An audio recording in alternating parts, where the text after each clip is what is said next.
Muy buenas noches. Tenemos la lectura del día 16 de agosto de la 19ª semana del tiempo ordinario ciclo B. Bueno, tenemos visualizada la pantalla, todavía no.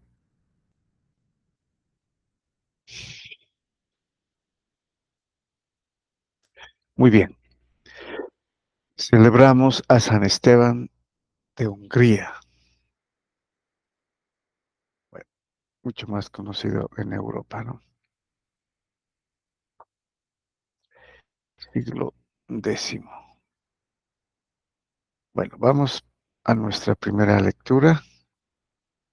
Continuamos con el profeta Ezequiel.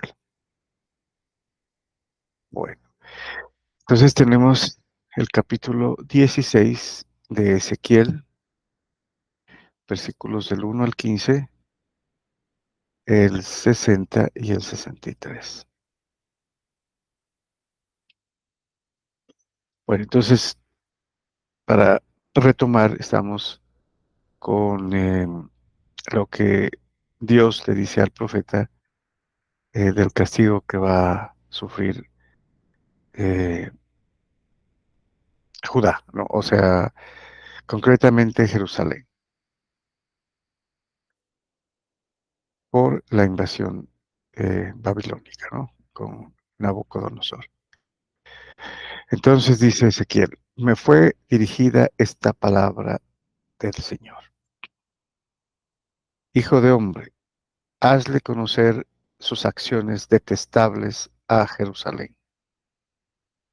Di, esto dice el Señor, Dios de Jerusalén.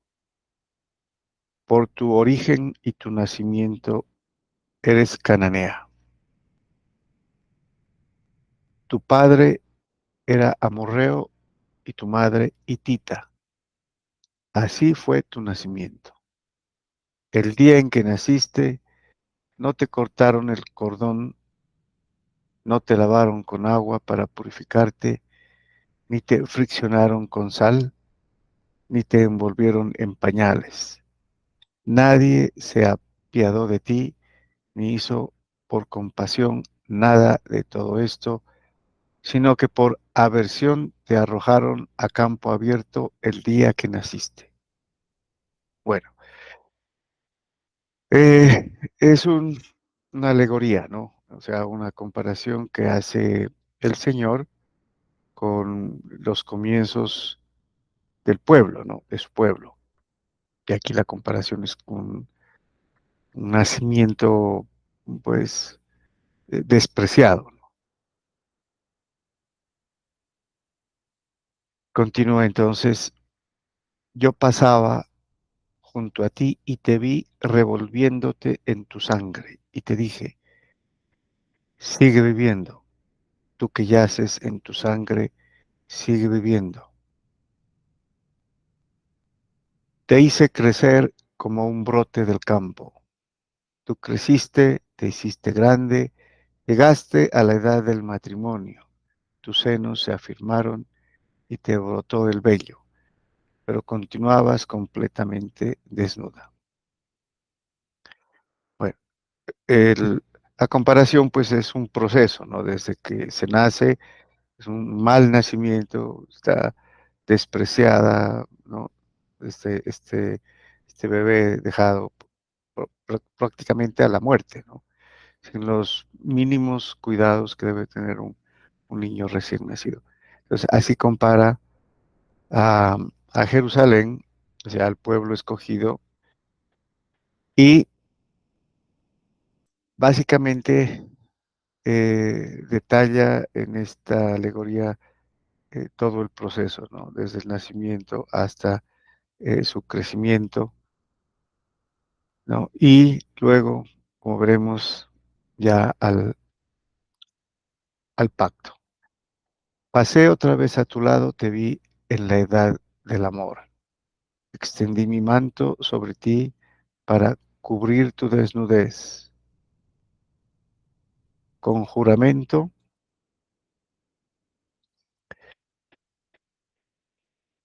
hice alianza contigo, oráculo del Señor, y fuiste mía. Bueno, aquí también es una alusión directa al matrimonio, ¿no? A la alianza nupcial, que eso era lo que hizo en la alianza, en la primera alianza, eh, el Señor con su pueblo, ¿no? Sí. Yo seré tu Dios, tú serás mi pueblo. Yo seré tu esposo, tú serás mi esposa, ¿no? Esa era la relación del Señor con su pueblo, con el pueblo judío, ¿no? Y por eso el pecado de adulterio que también cometió, ¿no? Su esposa, al irse con otros dioses. Bueno, y fuiste mía, entonces, ¿no? La hizo su esposa. Te lavé con agua, te limpié la sangre que te cubría y te ungí con aceite. Te puse vestiduras bordadas, te calcé zapatos de cuero fino. Te ceñí de lino, te revestí de seda. Te engalané con joyas, te puse pulsera en los brazos y un collar en tu cuello. Te puse un anillo en la nariz, pendiente en tus orejas y una magnífica diadema en tu cabeza. Lucías joyas de oro y plata, vestidos de lino, seda y bordado. Comías flor de harina, miel y aceite. Estabas cada vez más bella y llegaste a ser como una reina. Bueno, aquí es todo lo que hizo Dios por su pueblo, ¿no? Como después de un pueblo insignificante, ¿no? El más pequeño, como dice en otras partes del Antiguo Testamento, el más pequeño, eh, ¿no? Pasó a ser una tribu, luego pues iba creciendo, ¿no? Pero también lo iba cuidando, ¿no? Iba cuidando, luego lo sacó de Egipto, ¿no? Hizo tantos portentos para, para cuidarlo, para protegerlo, pero ellos empezaron a protestar, ¿no? Y, y a rebelarse.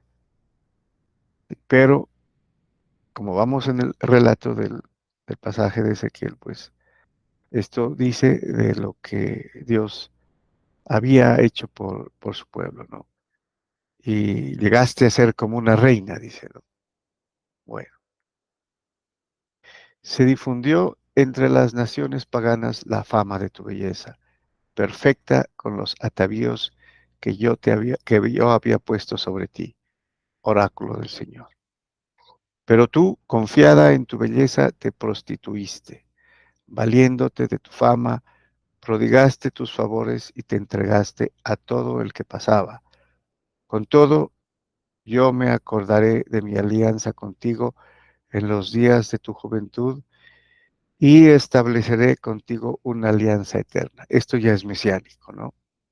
Con todo me acordaré de mi alianza contigo en los días de tu juventud y estableceré contigo una alianza eterna. Porque está incluido también el pueblo, ¿no? El pueblo, los judíos en la segunda alianza eterna, que es con la iglesia, con el nuevo pueblo, ¿no? Con el que contrae nupcias, ¿sí? Que él es el esposo, la iglesia es su esposa, y hacen un solo cuerpo, ¿no? Y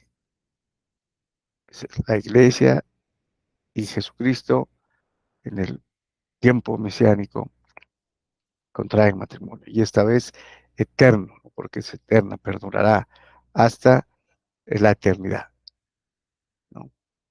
Y esto, obviamente, que Dios siempre cumple sus promesas, a pesar de todo, ¿no? A pesar de la infidelidad del primer pueblo. Entonces, para que te acuerdes y te avergüences y no te atrevas nunca más a abrir la boca por tu oprobio, cuando yo te perdoné todo lo que hiciste, oráculo del Señor. Bueno, entonces al hacerse a este nuevo pueblo, que es la iglesia, que son todos los pueblos, también incluye al pueblo judío, ¿no? A su primer pueblo, respetando su alianza y su pacto. Muy bien. Bueno, bastante, a veces cruda, ¿no? El lenguaje que, que se utiliza aquí. Vamos a continuar con el Salmo.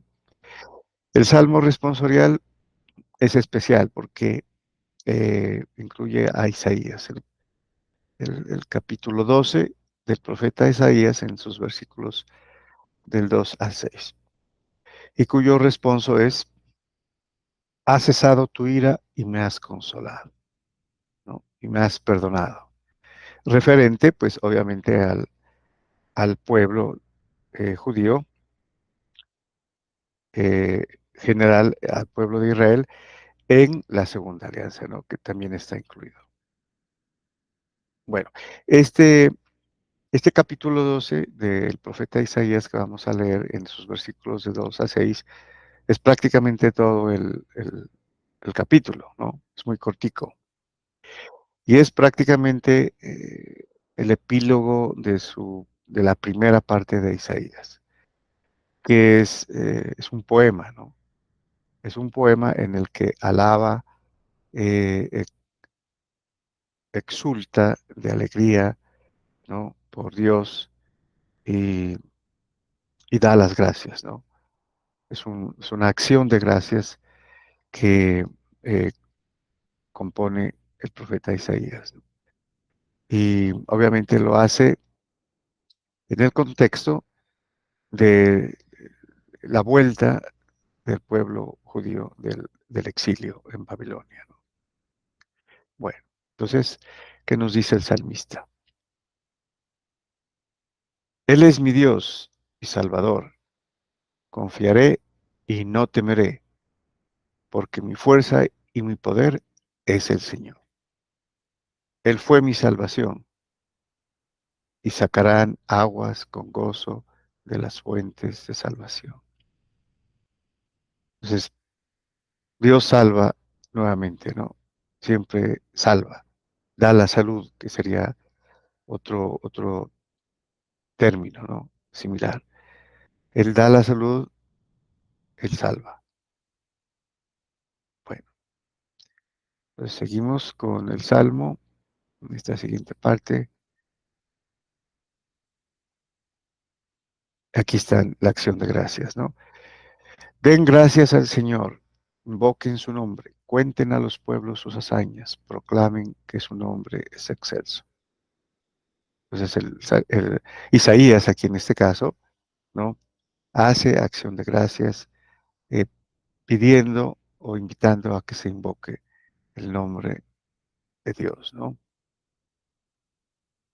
Tañan para el Señor que hizo proezas, anúncienlas a toda la tierra, griten jubilosos habitantes de Sión, porque es grande en medio de ti el Santo de Israel, ¿sí? El Santo de Israel, el Dios de Israel, ¿no? Entonces tañan, canten, toquen instrumentos, ¿no? Y anuncien, griten, jubilosos. Entonces aquí se ve que está proclamando la grandeza de Dios, del Santo de Israel. Bueno, y continuamos con el Evangelio. Tenemos, como estamos leyendo, a San Mateo, ¿no? El Evangelio según San Mateo, capítulo 19, versículos del 3 al 12. Bueno, este pasaje es también bastante conocido, pero que presenta algunos retos, ¿no? Para la comprensión. Eh, Vamos a detenernos un poquito al comentarlo. Dice entonces San Mateo: en aquel tiempo se acercaron a Jesús unos fariseos y le preguntaron para ponerlo a prueba. O sea, los fariseos, los escribas, los sacerdotes, los sumos sacerdotes siempre están con esa, eh, digamos, la idea, ¿no? De desacreditarlo por algo que diga, ¿sí? Para comprometerlo. Entonces siempre las preguntas no eran para conocer, ¿no? Sino para ponerlo a prueba. Entonces la pregunta que les hacen es esta, que los fariseos le hacen a Jesús. ¿Es lícito a un hombre repudiar a su mujer por cualquier motivo? Bueno, aquí viene una referencia a dos escuelas, ¿no? Eh, de tradición judaica, en las cuales se debatía, ¿no? Una era la escuela rabínica de Hillel, que era la más permisiva en torno al matrimonio, ¿no? Entonces, ¿qué sostenía esta escuela? Que eh, el esposo, por cualquier razón, podría repudiar a su mujer, ¿no? Y darle el libelo o el repudio, que era un documento, una carta en la que se repudiaba, y entonces él podía casarse con otra, ¿no? Entonces, era tan laxo, que ellos inclusive decían que si después, por alguna circunstancia, por cualquier motivo, no le caía en gracia, ¿no? O inclusive encontraba otra mujer más hermosa, entonces la repudiaba. Esa era. Y la otra, la de, mm, no recuerdo bien el nombre de la escuela, pero era eh, como Shammai. Bueno, pero la otra escuela era más estricta, ¿no? Y solamente contemplaba el repudio eh, cuando había algo como adulterio, por ejemplo, ¿no? O inmoralidad sexual. Entonces el hombre podía repudiar eh, a su mujer y podía casarse con otra, ¿no? Pero tenía que haber un proceso, ¿no? Obviamente. Entonces estas dos escuelas siempre estaban debatiendo y no se ponían de acuerdo. Entonces aquí ellos también quieren ponerlo a prueba para ver eh, por cuál interpretación se va, por la laxa o por la estricta. Pero como siempre ellos no se esperan la respuesta, ¿no? Él les respondió, ¿no han leído que el Creador en el principio los creó hombre y mujer? Y dijo, por eso dejará el hombre a su padre y a su madre, y se unirá a su mujer, y serán los, y serán los dos una sola carne.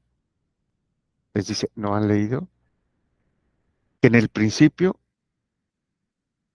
el Señor dispuso esto, ¿no? Que el hombre dejará a su padre, a su madre, se unirá a su mujer y serán los dos una sola carne? Entonces les responde con una pregunta informativa, ¿no? Ellos que dicen que saben las escrituras, especialmente los fariseos, los escribas, ¿no? Y continúa, de modo que ya no son dos, sino una sola carne. Pues lo que Dios ha unido, que no lo separe el hombre. Aquí les está respondiendo diametralmente, no, no es lícito, ¿no?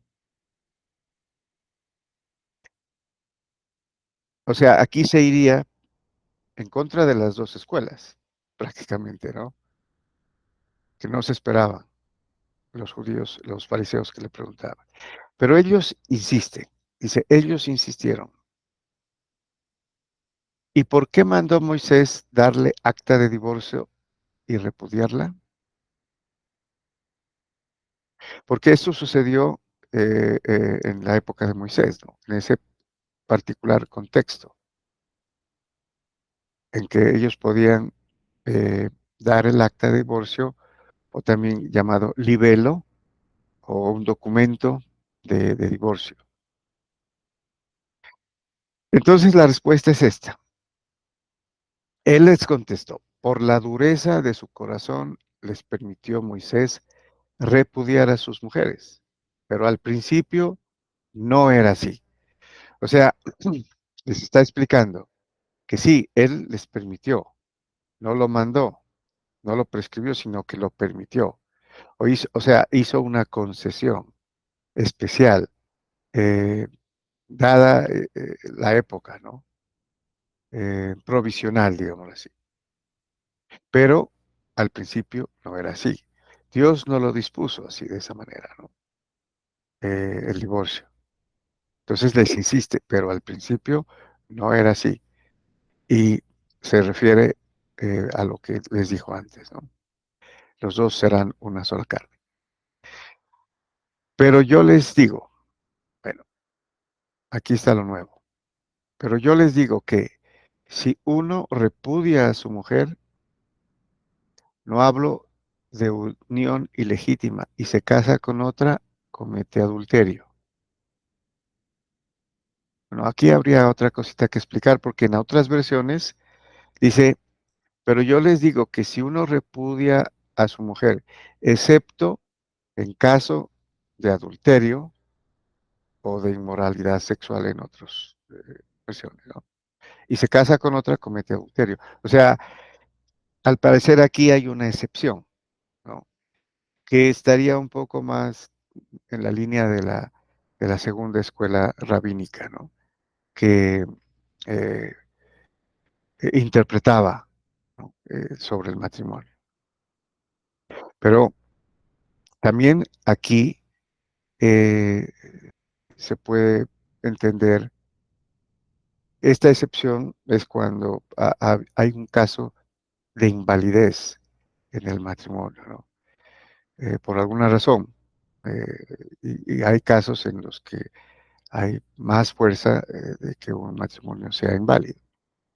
La iglesia en este momento, en este tiempo, pues se ha dado cuenta que son tal vez muchos los casos en los que los matrimonios son inválidos y ha dado un poco más de mm, posibilidad, ¿no? Por ejemplo, los tribunales eclesiásticos que regulan esto ya pues están establecidos y, y es más fácil acceder, ¿no? Pero solamente cuando hay una causa justificada, ¿sí? Por ejemplo, cuando ha habido un hijo de por medio y la mujer no lo sabía. Entonces quiere decir que eh, se mintió, ¿no? Entonces ese puede ser eh, una causa de nulidad, nulidad, o sea que no hubo matrimonio. Bueno, no nos vamos a detener mucho aquí. Para entender esta partecita que está aquí, ¿no? Que tal vez no quedaría muy clara. Los discípulos le replicaron, si esa es la situación del hombre con la mujer, no trae cuenta casarse. O sea, no conviene casarse, ¿no? Diría en otras versiones. Pero él les dijo, no todos entienden esto, solo los que han recibido ese don.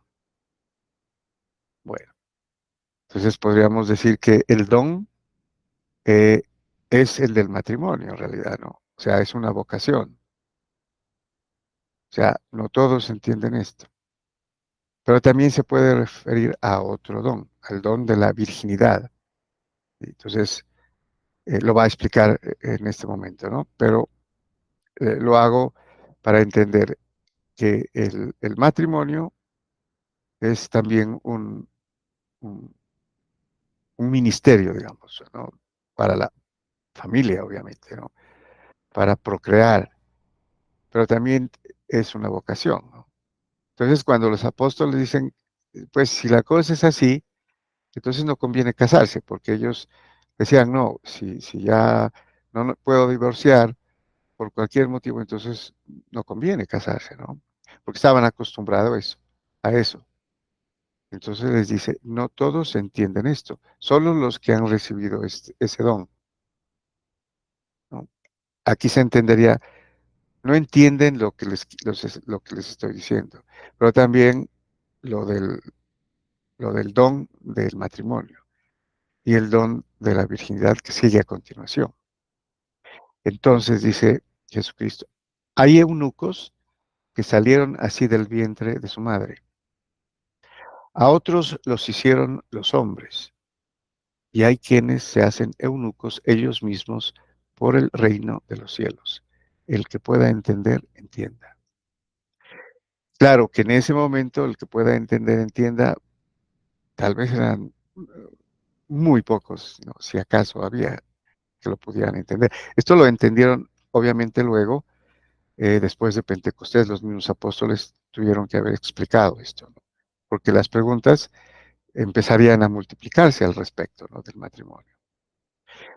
Bueno, hay eunucos que salieron así del vientre de su madre. Estos son los hombres que pues no pueden procrear, ¿no? Por naturaleza. Y obviamente no pueden ser, no pueden tener hijos, ¿no?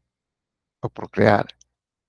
Entonces, pues no necesitan casarse, ¿no? Entonces, eunucos, quiere decir castrados. El término eunuco es una persona que no tiene el, biológicamente, ¿no?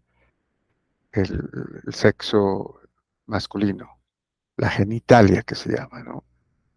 O el miembro viril, o testículos. Entonces no puede tener hijos, ¿no?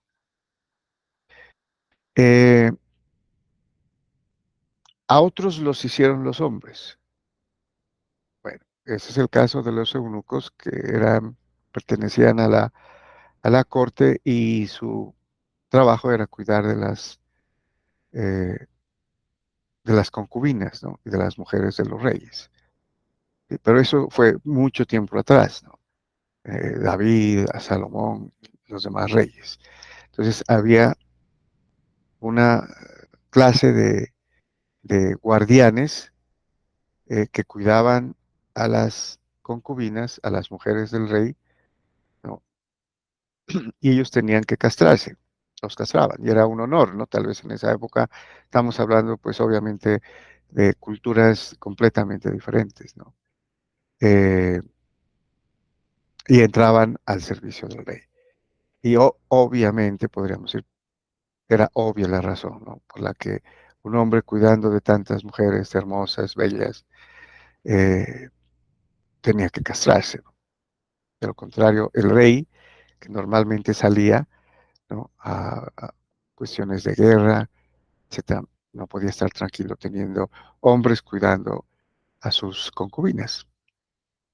Entonces, estos eran los eunucos eh, a los que los hicieron, ¿no? Eunucos. Y hay quienes se hacen eunucos ellos mismos por el reino de los cielos.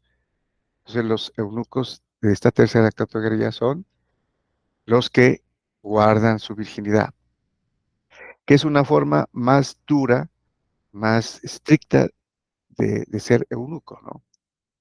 Porque lo hacen conscientes de que son hombres completos biológicamente y pueden tener hijos, ¿no? Pero han cogido o han tomado el voto de la castidad, ¿no? Que son los sacerdotes, los que sirven a Dios, o sea, votos de obediencia, castidad y pobreza, ¿no? Los votos de un sacerdote.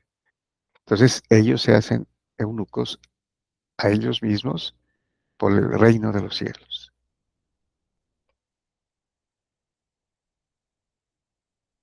En otras palabras, en otra interpretación un poco más profunda, sí se casan, ¿no? Contraen nupcias, pero espirituales, ¿sí? Con la iglesia. ¿Sí? Ese es básicamente lo que se puede decir de este pasaje. Que San Pablo va a decir que es entre casarse y no casarse, es mejor no casarse, ¿no? Él dice, es un don más excelente. Y él es ejemplo de eso, porque dice, como yo, que estoy al servicio de Cristo, del Evangelio. Entonces él prefirió quedarse soltero, no, no casarse. Entonces, el que pueda entender, entienda, ¿no? Y en este sentido es que la iglesia explica estos casos, conservarse virgen, ¿no? Por el reino de los cielos. Muy bien, muchas gracias y bendiciones.